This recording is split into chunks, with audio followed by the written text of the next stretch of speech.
Le chef africain qui refusa de s'incliner et fut enterré vivant. Il s'appelait Coco. Il était chef, libre, fier, respecté. Mais un jour, un homme est arrivé avec une arme, un uniforme et une exigence, incline-toi. Ce jour-là, Coco ne s'est pas incliné. Et ce qu'on lui a fait pour ça, personne ne devrait jamais l'oublier.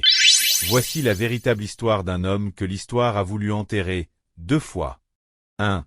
Contexte historique. Le Congo enchaîné. Nous sommes au début du XXe siècle, en Afrique centrale. Le Congo n'est pas encore un pays.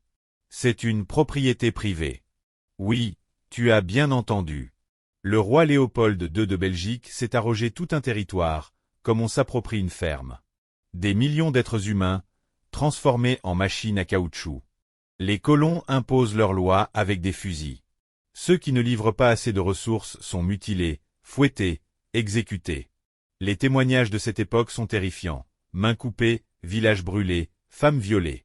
Et pour mieux contrôler le peuple, ils convoquent les chefs traditionnels africains. Mais pas pour négocier. Pour les soumettre. 2.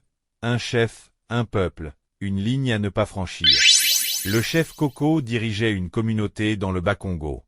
Il était respecté, écouté, gardien des valeurs, de la terre, des ancêtres. Il représentait tout ce que l'homme blanc ne comprenait pas, la dignité silencieuse. L'autorité enracinée. Le pouvoir sans violence. Un jour, un gouverneur colonial belge est annoncé. Sa visite est une démonstration de force. Il veut que tous les chefs s'inclinent à son passage, devant témoins. C'est un rituel de domination.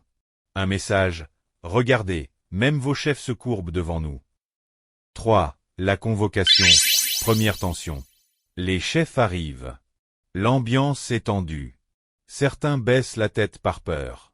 D'autres s'exécutent, le cœur serré. Mais Coco, lui, reste debout. Les soldats le remarquent. Le gouverneur le fixe. Un silence tombe sur l'assemblée. Coco, sans bouger, dit simplement. Je ne m'incline que devant mes ancêtres. Pas devant des étrangers armés. Un murmure parcourt la foule. Le gouverneur se lève. Son visage se crispe. Il n'a pas l'habitude qu'on lui résiste. Ce jour-là, une décision est prise. Mais personne ne sait encore jusqu'où elle ira. Ce que Coco ne sait pas encore, c'est que ce refus, aussi simple soit-il, va lui coûter bien plus que sa liberté.